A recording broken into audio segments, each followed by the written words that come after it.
नमस्कार दोस्तों, आप सभी का स्वागत है आपके अपने चैनल शिक्षा की दुनिया में। आज हम आपके लिए लेकर आए हैं BEVAE 181 का दिसंबर 2025 का प्रीवियस ईयर क्वेश्चन पेपर। आज हम इसके आंसर की लेकर आए हैं ताकि आपको एग्जाम में कोई भी परेशानी ना हो। सबसे पहली बात यह है कि इग्नू में बार बार क्वेश्चन रिपीट होते रहते हैं, तो आपके 4 से 5 नंबर तो इसी में से बन ही जाएंगे।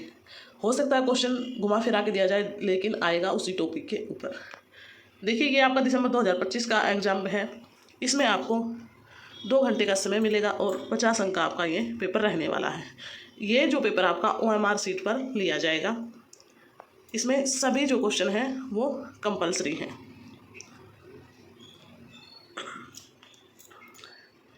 MCQ आपका ये पेपर रहेगा और हम ये पेपर हिंदी मीडियम के विद्यार्थियों के लिए लेकर आए हैं, तो ये इंग्लिश और हिंदी दोनों माध्यम में रहने वाला है। देखिए, पहला क्वेश्चन देख लेते हैं। पहला क्वेश्चन क्या है?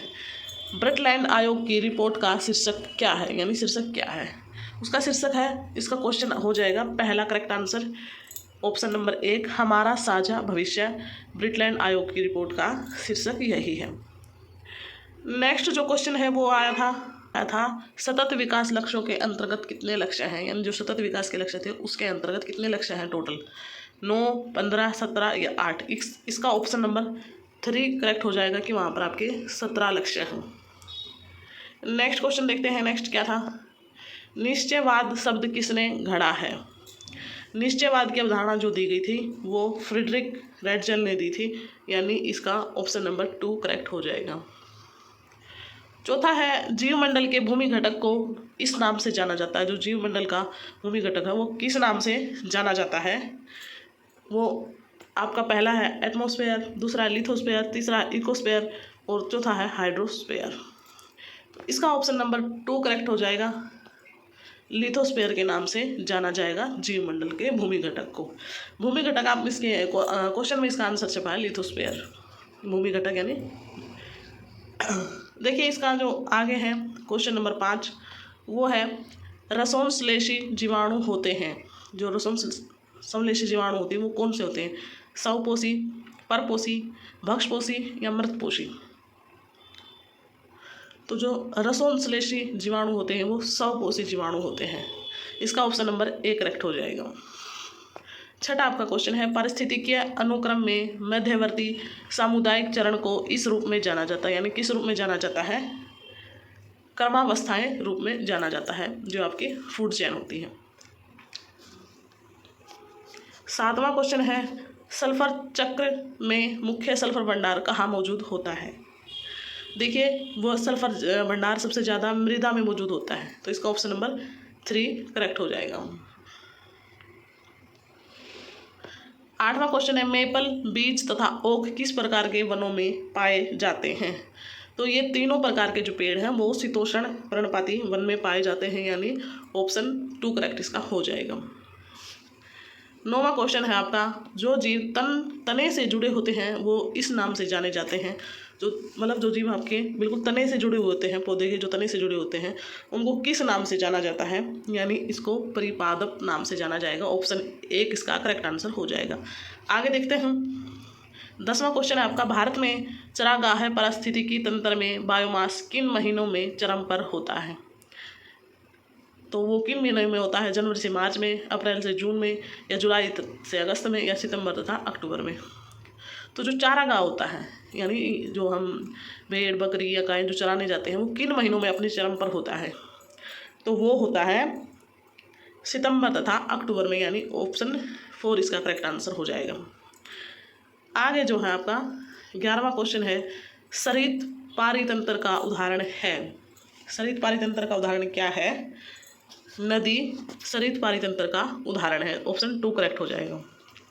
12वां है, कौन सी मिट्टी में कार्बनिक पदार्थ तथा उर्वरता कम होती है? लाल मिट्टी में, पर्वतीय मिट्टी में, रेगिस्तानी में, निचली और दलदली भूमि की मिट्टी में? तो कौन सी में होती है? ऑप्शन नंबर 3, रेगिस्तानी मृदा में उर्वरता कम होती है। वो सूखा रेत होता है, सूखी मिट्टी होती है, तो उसमें उर्वरता सबसे कम होती है। 13वां क्वेश्चन है आपका, निम्नलिखित में से कौन सा मृदा संरक्षण का तरीका नहीं है? यानी मिट्टी को बचाने का कौन सा तरीका इसमें से नहीं है? आपको ये ध्यान रखना है कि नहीं वाले क्वेश्चन ज़्यादातर आने वाले हैं, इसलिए आप नहीं पे पहले ही गोला लगा लें। जो है उसको काट दें और जो नहीं है वो अपने आप बच जाएगा। पुल बनाना ये भी तरीका है, बांध बनाना ये भी तरीका, घास पात से ढकना ये भी तरीका, मृदा की आर्द्रता का संरक्षण यानी सॉरी ये भी तरीका है, जो मृदा की आर्द्रता का तरीका, ये कुल नहीं है, यानी इसका ऑप्शन 1 करेक्ट हो जाएगा।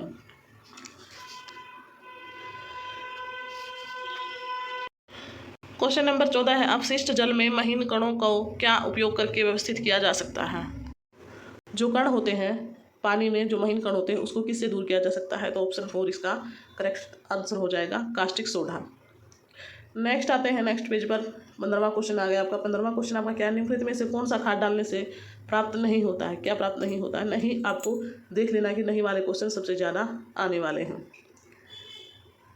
पहला है मिट्टी की एकजुटता में सुधार, दूसरा है मिट्टी की लवणता में कमी, तीसरा है जल धारण क्षमता में वृद्धि, एक अधिक स्थिर समुच्चय संरचना। तो इसमें हो जाएगा ऑप्शन नंबर 2 करेक्ट, मिट्टी की लवणता में कमी, यानी ये कमी होती है और यहाँ पर नहीं पूछा गया है, तो इसका ऑप्शन नंबर 2 करेक्ट हो जाएगा।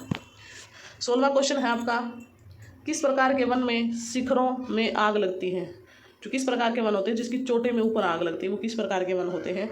तो वो घने वन होते हैं। ऑप्शन नंबर 1 करेक्ट हो जाएगा इसका। 17वां क्वेश्चन है, निम्नलिखित में से किस गतिविधि में वन महत्वपूर्ण भूमिका नहीं निभाते हैं? तो इसका हो जाएगा कार्बन डाइऑक्साइड का पुनर्जनन, मृदा निर्माण भी करते हैं, जल संरक्षण भी करते हैं, भूमंडलीय जलवायु का संतुलन भी बनाते हैं। तो ऑप्शन नंबर 3 इसका करेक्ट आंसर हो जाएगा। 18वां क्वेश्चन है, निम्नलिखित में से कौन सा वन आर्थिक महत्व है? कौन सा वन आपको आर्थिक महत्व देता है? तो इसका ऑप्शन नंबर 4 करेक्ट हो जाएगा, कीटनाशकों और पीडकनीशियों के रूप में उपयोग किए जाने वाले उत्पादों को प्राप्त करना आर्थिक महत्व है। आगे देखते हैं, आगे आपका 19वां क्वेश्चन, निम्नलिखित में से कौन सी प्रजाति पृथ्वी पर संख्या में सबसे अधिक है? तो सबसे अधिक आपके क्या है? ऑप्शन नंबर 1 है इसका जीवाणु सबसे ज़्यादा अधिक है। 20वां क्वेश्चन है हमारा, भारत के निम्नलिखित में से किस जैव भू भौगोलिक क्षेत्र में प्रजातियां अपने असाधारण पारिस्थितिकीय अनुकूल के लिए जानी जाती हैं? इसका आएगा ऑप्शन नंबर 4 पार हिमालय, ये इसका करेक्ट ऑप्शन है। नेक्स्ट क्वेश्चन देखते हैं, नेक्स्ट है, प्लेटो कोथिमिस तथा स्पाइनी डोरमाउस कहाँ पाए जाते हैं? तो ये पाए जाते हैं, पहला ऑप्शन आपका दक्षिण प्रायद्वीप में, दूसरा है उत्तर पश्चिमी भारत में, तीसरा है पश्चिमी घाट में, चौथा है द्वीपों में। तो इसका तीसरा करेक्ट हो जाएगा, पश्चिमी घाट में पाए जाते हैं, सबसे ज़्यादा प्रजातियाँ पाई जाती हैं वहाँ पर। क्वेश्चन नंबर 22 है, विश्व में जैविक हॉटस्पॉट से संबंधित निम्नलिखित में से कौन सा तथ्य सही नहीं है? आपको याद रखना है कि नहीं पर पहले आपको गोला लगा देना, नहीं है वो आपको बताना है, जो है वो आपके यहाँ पर रॉन्ग हो जाएंगे। तो इसमें पहला है प्रजातियों में अत्यंत समृद्ध, वो तो है ही जैविक हॉटस्पॉट, ये तो आपको नहीं हो सकता। तो यहाँ पर ऐसे उच्च स्थानिकवाद ये भी नहीं हो सकता। और लगातार खतरे में, जैविक हॉटस्पॉट खतरे में। चौथा है पृथ्वी की सतह का 5% भाग है। ऑप्शन नंबर 4 इसका करेक्ट आंसर हो जाएगा। 23वां है, निम्नलिखित में से कौन सा ऊर्जा का पारंपरिक स्रोत है? तो ये आपको भी पता है कि ऊर्जा का जो पारंपरिक स्रोत है वो परमाणु ऊर्जा है, यानी जो सबसे पुराना है। 24वां पर आते हैं, 24वां देखिए क्या है, ईंधन सेल के लिए सबसे उपयुक्त ईंधन है। ईंधन सेल के लिए सबसे उपयुक्त कौन सा ईंधन है वो आपको यहाँ पर बताना है। तो इसका हो जाएगा हाइड्रोजन उपयुक्त ईंधन है, न जल है, न नाइट्रोजन है, न कार्बन डाइऑक्साइड है। 25वां, भारत में पहला ज्वारीय ऊर्जा परियोजना कहाँ स्थापित हुआ? सबसे पहला जो ज्वारीय ऊर्जा परियोजना थी वो कहाँ स्थापित हुई थी? वो हुई थी विंजियम में। ऑप्शन नंबर 3 इसका करेक्ट हो जाएगा। 26वां है, कीचड़ यानी स्लज गैस में मुख्य रूप से क्या शामिल होता है? स्लज गैस में क्या शामिल होता है ये आपको बताना है। स्लज गैस में सबको पता है कि उसमें मीथेन होता है, बिल्कुल आसान क्वेश्चन है, बार बार रिपीट होने वाला है। 27वां क्या है, निम्नलिखित में से कौन सी आक्रामक प्रजाति त्वचा की एलर्जी का कारण होती है? यानी जो त्वचा पर एलर्जी होती है वो कौन सी आक्रामक प्रजाति द्वारा होती है? पहला मीठी मटर, दूसरा है कांग्रेस खरपतवार, तीसरा मेस्काइट और चौथा है जलकुंभी। तो इसका करेक्ट आंसर हो जाएगा कांग्रेसी खरपतवार, यानी ये तीनों आपके रॉन्ग हैं। 28वां, निम्नलिखित में से कौन सा चयनात्मक विनाश का उदाहरण है? तो इसका हो जाएगा या तेरी कबूतर। ये बार बार क्वेश्चन रिपीट हो रहा है, इसलिए मोस्ट इंपॉर्टेंट क्वेश्चन है, ये बार बार रिपीट होता है। क्वेश्चन नंबर 29 क्वेश्चन क्या, निम्नलिखित में से कौन सा जानवर वाणिज्यिक शिकार का हिस्सा नहीं है? यानी जो शिकार नहीं, मतलब शिकार का हिस्सा नहीं है, वो आपका होगा ऑप्शन नंबर ए करेक्ट, जंगली गधा शिकार का हिस्सा नहीं है। हिरन का भी शिकार किया जाता है, सांप भी पकड़े जाते हैं, व्हेल भी पकड़े जाते हैं, इसलिए जंगली गधा है जो वाणिज्यिक शिकार का हिस्सा नहीं है। 30वां क्वेश्चन है, निम्नलिखित में से कौन सी एक यथास्थनीय संरक्षण विधि है?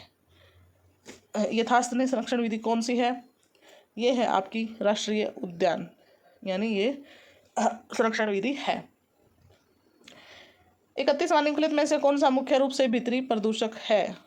भीतरी प्रदूषक कौन सा इसमें से? ऑप्शन नंबर 2 इसका करेक्ट आंसर हो जाएगा, रेडोन इसका भीतरी प्रदूषक है। 32वां, निम्नलिखित में से कौन सा प्रदूषक द्वितीयक है? तो द्वितीयक प्रदूषक आपको बताना है। द्वितीयक प्रदूषक इसमें से आप देखें कि कौन सा है, sulphur dioxide, carbon monoxide, hydrocarbon या ओजोन। तो इसका करेक्ट आंसर हो जाएगा ओजोन। ओजोन द्वितीयक प्रदूषक है। इसमें प्रथम भी पूछ सकता है और द्वितीयक भी पूछ सकता है। 33 क्वेश्चन है, भोपाल गैस त्रासदी के लिए उत्तरदायी रसायन कौन सा है? वो आपको बताना है। इसमें से आपका ऑप्शन नंबर होगा एक correct, methyl isocyanate. Option number A correct हो जाएगा। नेक्स्ट क्वेश्चन पर आते हैं। नेक्स्ट देखिए 34 है, MPN परीक्षण के द्वारा पता लगता है, मतलब क्या पता लगता है इस परीक्षण के द्वारा? पहला है विब्रियो कॉलेरा, दूसरा है एस सोनई, तीसरा ई कोलाई और चौथा है सीजेला बोइडी। तो ऑप्शन नंबर 3 का करेक्ट आंसर हो जाएगा। 35 क्वेश्चन है, निम्नलिखित में से कौन सा अपशिष्ट का भौतिक उपचार है? तो अपशिष्ट का भौतिक उपचार है पाचन। ऑप्शन नंबर 3 इसका करेक्ट आंसर हो जाएगा। 36 निम्नलिखित में से कौन सा अपशिष्ट न्यूनीकरण, विषहरण और निपटान का उत्कृष्ट तरीका है? तो इसका ऑप्शन नंबर पहला है लैंडफिल निस्तारण, दूसरा सागर में क्षेपण, तीसरा है भूमिगत निस्तारण और चौथा है भस्मीकरण। तो इसका जो करेक्ट आंसर होगा वो होगा भस्मीकरण, यानी भस्मीकरण उत्कृष्ट निपटान का तरीका है। 37 निम्नलिखित में से कौन सा पंख प्रसंस्करण के लिए उपयोग की जाने वाली तकनीक नहीं है? यानी इसमें से आपको नहीं है वो बताना है। तो पहला है अनुपम, दूसरा है अनुकूलन, तीसरा पाचन और चौथा है ठोसीकरण। तो इसका जो करेक्ट आंसर होगा वो अनुपम होगा, यानी पाचन भी, ये सारे इसके करेक्ट हैं जो कि इसमें आपको नहीं बताने हैं। जो नहीं है वो बताना, यानी ये पहला इसका आंसर हो जाएगा। 38 है, निम्नलिखित में से कौन सा संगठन जलवायु परिवर्तन पर अंतःसरकारीय पैनल के गठन के लिए उत्तरदायी है? पहला है UNDP तथा UNEP, दूसरा है WMO तथा UNDP, तीसरा है WMO तथा UNEP, चौथा है UNDP तथा UNFCC। तो इसका करेक्ट आंसर होगा ऑप्शन नंबर 3 WMO UNEP। 39 है, निम्नलिखित में से कौन सा जलवायु परिवर्तन पर राष्ट्रीय कार्य योजना के 8 मिशनों में से एक नहीं है? पहला राष्ट्रीय साक्षरता मिशन, राष्ट्रीय जल मिशन, राष्ट्रीय सतत पर्यावरण मिशन, राष्ट्रीय सतत कृषि मिशन। तो इसमें से कौन सा नहीं है वो आपको बताना है। इसमें से साक्षरता मिशन नहीं है, बाकी के सारे मिशन हैं। तो आगे है बिल्कुल आसान और बार बार रिपीट होने वाला क्वेश्चन, ओजोन दिवस कब मनाया जाता है? तो ओजोन दिवस 16 सितंबर को मनाया जाता है। 41वां, भारत के संविधान में पर्यावरण संरक्षण का प्रावधान किस अनुच्छेद के तहत किया गया है? यानी किस अनुच्छेद के तहत? अनुच्छेद बताना आपको जिसमें पर्यावरण संरक्षण का प्रावधान है। तो इसमें जो अनुच्छेद है, ये दोनों अनुच्छेद आपको याद रखने हैं, अनुच्छेद 48A तथा 51A में। ये क्वेश्चन बार बार रिपीट होने वाला है और ये मोस्ट इंपॉर्टेंट क्वेश्चन है, आप इसको जरूर याद रखिएगा। 42 है, निम्नलिखित में से कौन सा जानवर भारत में लुप्त प्राय प्रजातियों के संरक्षण परियोजना का हिस्सा नहीं है? तो इसका करेक्ट आंसर हो जाएगा ऑप्शन नंबर 1 ऊंट। और ये 43 क्वेश्चन है, क्योटो प्रोटोकॉल संबंधित है, मतलब किससे संबंधित है क्योटो प्रोटोकॉल जो हमारा है वो किस चीज़ से संबंधित है? तो इसका करेक्ट आंसर हो जाएगा option number 3 green house gas उत्सर्जन से संबंधित हमारा क्योटो प्रोटोकॉल है। अब आते हैं क्वेश्चन नंबर 44 पे। रोगों के कारण तथा उत्पत्ति के अध्ययन को किस नाम से जाना जाता है? जो रोगों का कारण है तथा उसकी उत्पत्ति को किस नाम से जाना जाता है? तो इसका करेक्ट आंसर है, बिल्कुल सरल है ये, इसका हो जाएगा एंटियोलॉजी। 45 है, निम्नलिखित में से कौन सा भूवैज्ञानिक खतरा नहीं है, यानी खतरा है जो खतरा है उसको आपको यहाँ पर रोंग कर देना है और जो खतरा नहीं है उसको आपको यहाँ पर करेक्ट कर देना है। पहला है भूस्खलन, दूसरा है हिमस्खलन, तीसरा भूकंप और चौथा है गर्मी की लहरें। तो इसका करेक्ट आंसर हो जाएगा चौथा, गर्मी की लहरें भूवैज्ञानिक खतरा नहीं है। 46वां क्वेश्चन है आपका, सुनामी को और किस नाम से जाना जाता है। तो सुनामी को भूकंपीय तरंग के नाम से भी जाना जाता है। ऑप्शन नंबर ए इसका करेक्ट हो जाएगा। दूसरा 47वां, साइलेंट वैली किस नदी के संकरी घाटी है। तो इसका करेक्ट आंसर हो जाएगा आपका 3, यानी कुंती नदी के संकरी घाटी में है। 48 है आपका, निम्नलिखित में से कौन सा दृष्टिकोण प्रकृति को माँ तथा वश में नहीं किया जाने वाला मानता है। तो वो है आपके भारतीय, जो कि भारतीय इसको माँ मानते हैं लेकिन माँ की तरह ये रखते नहीं हैं। तो कम करने के लिए दूरस्थ स्थान पर बैठक आयोजित करना एक है भौगोलिक असमानता, आर्थिक असमानता, सामाजिक असमानता या कार्यविधिक असमानता। तो इसका हो जाएगा 4th आंसर करेक्ट, कार्यविधिक असमानता। अब हमारा 50, प्रकृति के प्रति निम्नलिखित में से किस दृष्टिकोण को प्रभुत्व के विकल्प के रूप में प्रस्तावित किया गया है। पहला है पारिस्थितिक स्त्रीवाद, दूसरा पर्यावरण केंद्रितवाद, तीसरा जैव केंद्रितवाद, चौथा है मानव केंद्रितवाद। तो इसका ऑप्शन नंबर 1 करेक्ट हो जाएगा, पारिस्थितिक स्त्रीवाद। तो दोस्तों ये था हमारा BEVAE 181 का दिसंबर 2025 का प्रीवियस ईयर क्वेश्चन पेपर की आंसर की। आपको ये कैसे लगी आप हमें अपनी राय कमेंट में लिखना बिल्कुल ना भूलें। अगर आपको इसके और प्रीवियस ईयर क्वेश्चन पेपर चाहिए तो आप हमें वह भी बता सकते हैं कमेंट के जरिए। हम फिर इसका कोई और क्वेश्चन पेपर लेकर आएंगे, जैसे जून 2025 का या फिर 2024 का, दिसंबर का। तो आपको कौन सा क्वेश्चन पेपर चाहिए आप हमें ये भी बता सकते हैं। अगर आपको हमारी वीडियो हेल्पफुल लगी हो तो वीडियो को लाइक करें, अपने दोस्तों के साथ शेयर करें और हमारे चैनल शिक्षा की दुनिया को सब्सक्राइब करना बिल्कुल ना भूलें। धन्यवाद दोस्तों, मिलते हैं एक नई वीडियो के साथ।